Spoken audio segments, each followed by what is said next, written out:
Hello friends, welcome to my channel. आज हम लोग हिस्ट्री के चैप्टर 1 का सॉल्यूशंस देखेंगे। फर्स्ट क्वेश्चन है, describe the circumstances leading to the outbreak of revolutionary protest in France. Question का मतलब ये है कि कुछ वजह बताइए जिससे फ्रांस में रिवॉल्यूशन आया।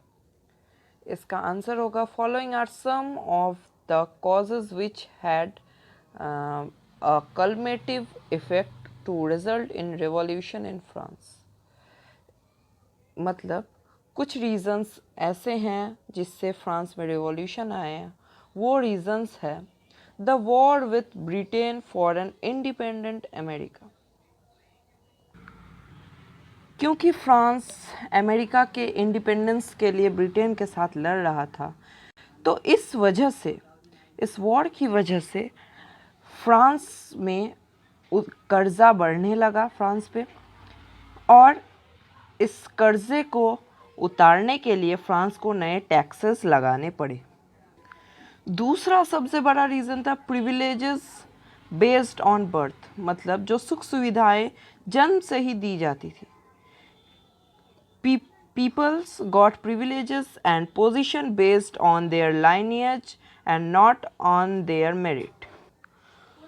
लोगों को जन्म से ही प्रिविलेजेस मिलने लगी, ना कि उनके टैलेंट पर। इससे लोगों के बीच में बहुत सी असंतोष फैलने लगा और यह दूसरी वजह बनी फ्रेंच रिवॉल्यूशन की। Concentration of power among the privileged, ये थर्ड रीज़न होता था। थर्ड रीज़न ये है कि फर्स्ट स्टेट और सेकंड स्टेट को बहुत ज़्यादा पावर और मनी मिलता था, और थर्ड स्टेट को सारे टैक्सेस देने पड़ते थे और उनको कोई पावर भी नहीं दिया जाता था। और चौथा सबसे बड़ा रीज़न था सबसिस्टेंस क्राइसिस। सबसिस्टेंस क्राइसिस में यह हुआ था कि पॉपुलेशन फ्रांस की बहुत ज़्यादा बढ़ रही थी और उस मुताबिक ग्रेन का प्रोडक्शन नहीं हो रहा था, जिसमें जो सप्लाई थी ब्रेड की उसमें बहुत बड़ा गैप आ गया। तो इससे जो ब्रेड के प्राइसेस थे वो इंक्रीज़ हो गए और लोगों को इतना वेज सैलरी नहीं दी जाती थी कि वो इस महंगाई का मुकाबला कर सके। और लास्ट रीज़न था ग्रोइंग ऑफ मिडिल क्लास। इसका मतलब यह था कि मिडिल क्लास लोगों को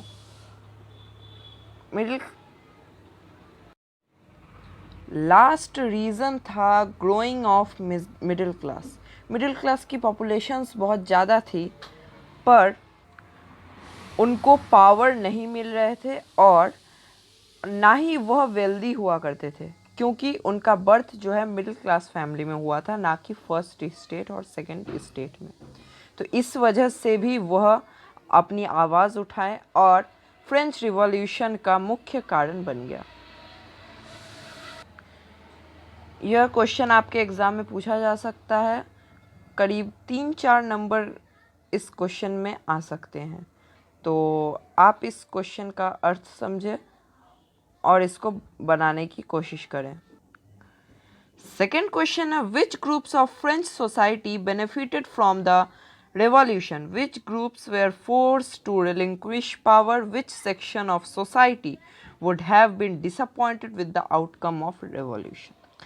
देखिए, इसमें 3 क्वेश्चंस पूछे गए हैं। जैसे फर्स्ट क्वेश्चन यह पूछा गया है कि कौन सा ग्रुप था फ्रेंच सोसाइटी का जिसको सबसे ज़्यादा फ़ायदा हुआ फ्रेंच रिवॉल्यूशन से, और दूसरा यह पूछा गया कि कौन से ग्रुप को पावर छोड़ना पड़ा फ्रेंच रिवॉल्यूशन की वजह से, और तीसरा कौन सा सेक्शन सोसाइटी का इस रिवॉल्यूशन के फल से, मतलब आउटकम से बहुत ही ज़्यादा डिसअपॉइंटेड हुए, बहुत ही हताश हुए। तो इसका आंसर ये होगा, peasants and artisans of French society benefited from the revolution. Peasant और आर्टिसंस को सबसे ज़्यादा बेनिफिट हुआ रिवॉल्यूशन से। Clergy, nobles and church had to relinquish power. Clergy nobles church को पावर छोड़ना पड़ा, मतलब फर्स्ट स्टेट और सेकंड स्टेट्स के लोगों को पावर छोड़ना पड़ा. It is obvious that those who had to forge power and privileges would have been disappointed. People from the first and the second state must have been disappointed lot. इसका मतलब यह है कि यह हमें अच्छे से पता है कि जिसके पास पावर और मनी हो, अगर उसको वह सब छोड़ना पड़े तो वो सबसे ज़्यादा हताश होंगे, निराश होंगे. तो थर्ड का आंसर भी यही होगा कि फर्स्ट स्टेट और सेकंड स्टेट के लोग सबसे ज़्यादा डिसअपॉइंटेड हुए थे. थर्ड क्वेश्चन है, describe the legacy of the French revolution of the peoples of the world during the 19th and 20th century.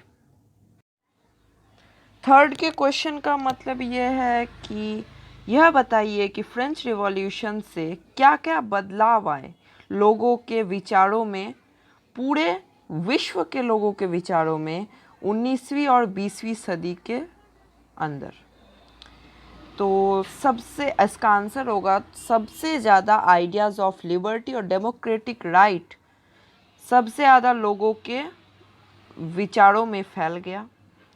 यह फ्रांस से लेकर पूरे यूरोप तक 19वीं सदी में फैल गया था.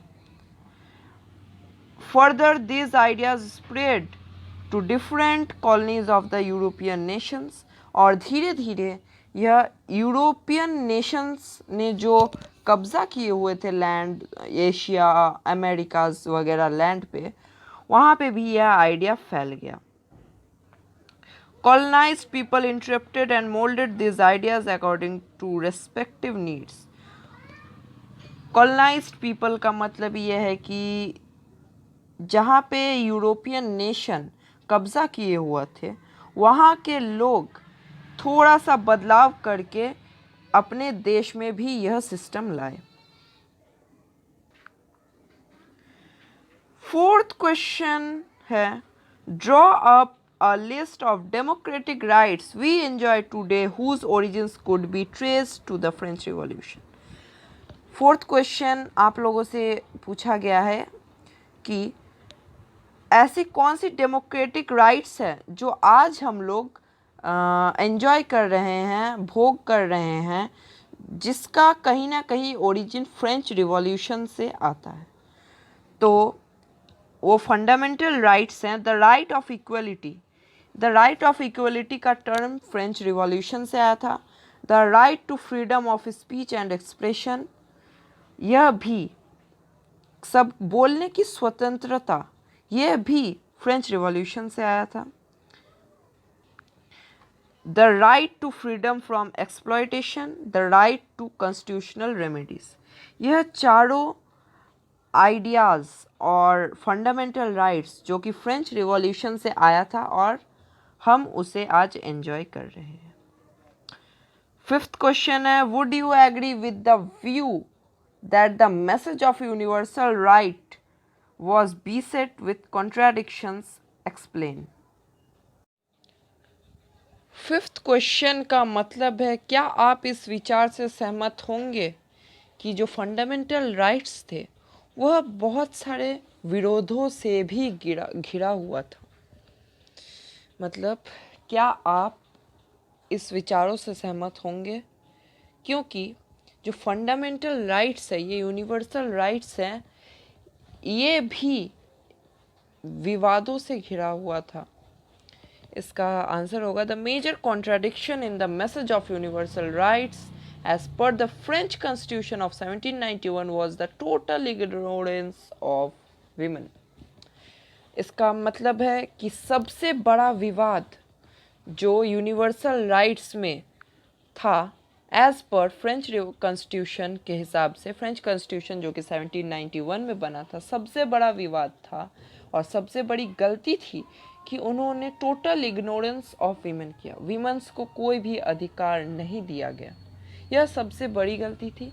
और all rights were given to man, और सारे अधिकार मेंस को दिए गए.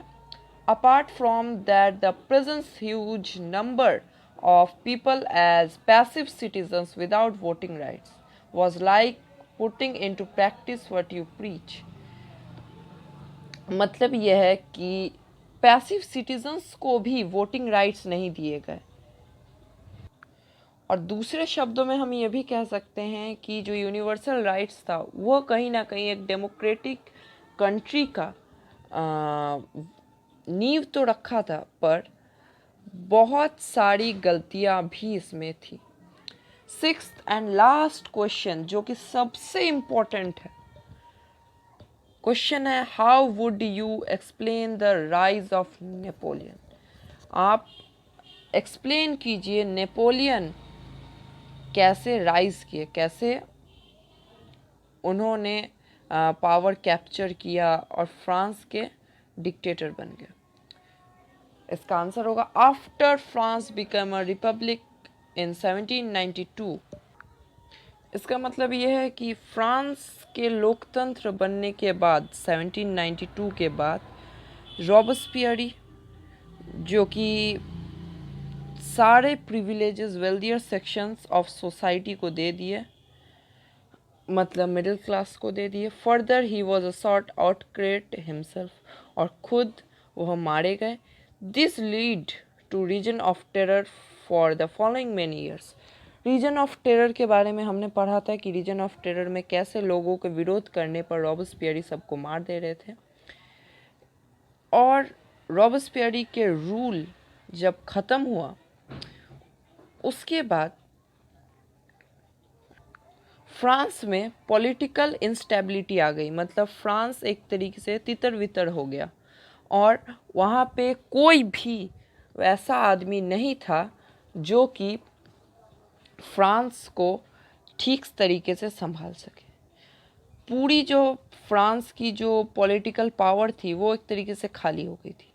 तो इसी सिचुएशन की वजह से नेपोलियन बोनापार्ट को पावर कैप्चर करने में मदद मिली और वह मिलिट्री डिक्टेटर से एक किंग टाइप के उभरे। तो यहीं पे हमारा क्वेश्चन आंसर ख़त्म होता है।